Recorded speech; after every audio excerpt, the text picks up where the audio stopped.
So you've got a camera, and you're thinking about taking this whole photography thing to the next level. Maybe you've seen those photographers at big events, the ones with the huge lenses and the special vests, and you thought, hey, I could do that. Well, you totally can. A press photographer, sometimes called a photojournalist, is basically a storyteller who uses pictures instead of words. Their job is to be right where the action is happening, whether it's a red carpet movie premiere, a major sporting event, a political rally, or even a breaking news story unfolding on the street. They capture the moments that will end up in newspapers, on websites, and in magazines all over the world. It's an exciting gig, for sure. The main goal is to capture an image that tells the whole story in a single frame. Think about it. When you see a photo of a winning athlete crossing the finish line, you feel the victory. When you see a picture of a celebrity tripping on the red carpet, you feel the awkwardness. That's the power you have as a press photographer. You're not just taking a snapshot, you're freezing a moment in time that has emotion and context. You are the eyes of the public, showing them what's happening in places they can't be. It's a big responsibility, but it's also incredibly rewarding and can be a whole lot of fun. Now, don't think it's all glitz and glamour. Okay, let's talk about the single most important tool in your bag besides your camera, the press pass. This little laminated card is your golden ticket. It's what gets you past the velvet ropes, behind the police lines, into the designated media areas where all the magic happens. Without it, you're just another person in the crowd with a nice camera. With it, you're a professional with a job to do. It tells event organizers and security that you are there on official business to cover the event for a media outlet. So how do you get one? You usually can't just apply for a generic all-access press pass that works everywhere. Most press passes are issued on an event-by-event basis, or through a specific media organization. The easiest way for a beginner is getting an assignment from a publication. Local newspaper, community blog, city magazine, college newspaper. With a confirmed assignment, the publication will apply for credentials for you, or give you a letter of assignment you can use to apply yourself. Another route. Join a professional organization. National Press Photographers Association, NPPA. Other national journalist associations. Membership adds credibility even if it's not an automatic pass. Show membership card at a credential desk. Look up the main photographer or journalist association in your country and see what it takes to join. If you're starting without an assignment, don't lose hope. Start a photo blog or professional website as your own publication. Cover public local events, parades, festivals, high school sports. Once you've got your press pass situation figured out, where do you go to actually find famous people and newsworthy events? You have to know where the action is going to be. The most obvious places are big, glamorous events. Movie premieres, film festivals, Sundance, film festivals, Cannes, music awards shows, the Grammys, major fashion weeks, New York, London, Paris. These events have designated red carpets swarming with celebrities, and that's where you'll find the press pits. Photographers packed together to get their shots. Getting credentials for these top-tier events is tough, but it's the big league. But you don't have to start with the A-list red carpets.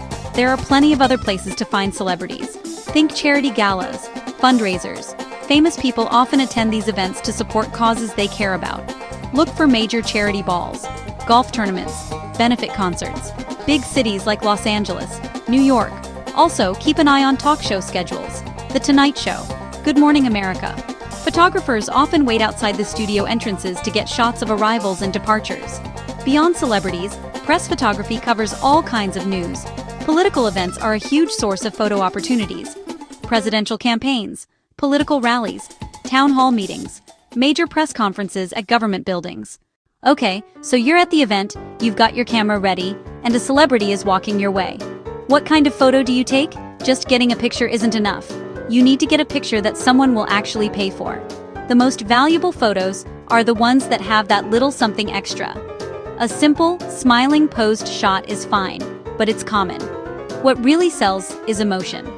A candid shot of two actors laughing together, a musician looking intensely at the crowd, a celebrity showing a rare moment of vulnerability. These are the images that editors and photo buyers are looking for. They tell a story and connect with the viewer. Another type of photo that is always in high demand is the exclusive or the first look. First photo of a celebrity couple out in public together. First look at a new movie costume on set. A shot of a famous person doing something totally unexpected. These kinds of images are rare, and that rarity makes them incredibly valuable. This is where being in the right place at the right time and sometimes having a bit of luck comes into play. It's also about having a good eye to spot a situation that others might miss while they are all focused on the main obvious shot. Beyond just the subject, the technical quality of your photo is non-negotiable. No one is going to buy a blurry image. No one is going to buy a poorly lit image. No one is going to buy a badly composed image. Your photos need to be sharp, tack sharp, especially on the eyes. The lighting needs to be good, and the composition should be clean and free of distracting elements in the background. You did it! You got the killer shot. It's sharp. It's emotional. It features someone everyone is talking about. Now, how do you turn that digital file into actual money in your bank account? The most common way press photographers sell their work is through photo agencies, also known as wire services, or photo syndicates. Getty Images, Associated Press, Shutterstock Editorial, Reuters. You submit your photos to them. They handle the hard work of licensing, to newspapers, to magazines, to websites, all over the globe. In return, they take a commission, usually around 50 to 60% of the sale price. To get started with an agency, you'll typically need to apply to become a contributor. This involves submitting a portfolio of your best work for them to review.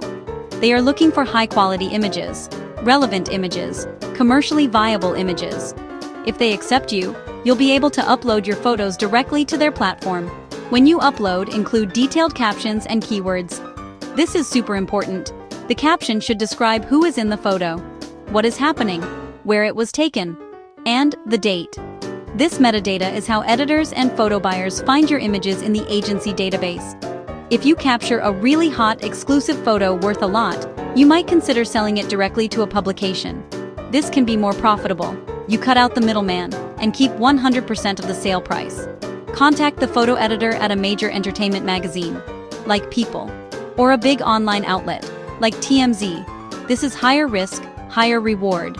It requires industry contacts and negotiating a price. A big exclusive could fetch thousands of dollars. But if you can't find a direct buyer, you might end up with nothing.